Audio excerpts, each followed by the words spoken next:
આજના મારા મિની વ્લોગમાં ફરી તમારું સ્વાગત છે।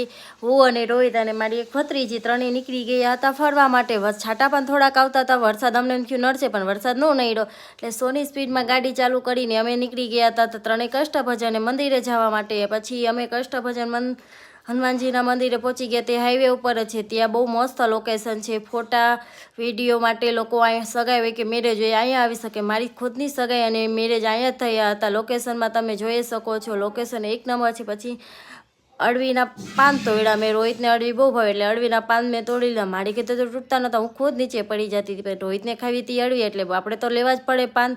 અને પછી સામે હતું એક કષ્ટભજન હનુમાનજીનું મંદિર સામે, તે હનુમાનનું મંદિર બહુ મસ્ત છે। પછી અમે દર્શન કરીને નીકળી ગયા હતા આગળ ગૌશાળા જોવા। પપ્પા કે હાલ ગૌશાળા નવું બન્યું છે તો હું તને ગૌશાળા બતાવું। પછી હું અંદર ગઈ, ત્યાં મોટી ગાય ઉપર હતી અને નાની એક વાછડી પણ હતી।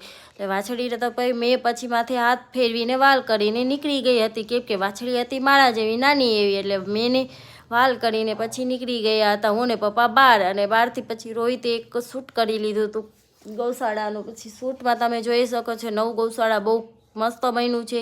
તમને કેવું લાગ્યું ગૌશાળા તે કહેજો કમેન્ટમાં। સાઈડમાં કષ્ટભજન નાસ્તા હાઉસ પણ બનાવેલી હતી, કેમ કે નાના છોકરા રવિવાર હોય એટલે અહીંયા આવે જ વેકેશન માટે કે કાંઈ પણ હોય બધા ત્યાં જ આવે। એટલે આજનો મારો મિની વ્લોગ અહીંયા પૂરો થાય, કેવો લાગ્યો તે કમેન્ટમાં જરૂર કહેજો।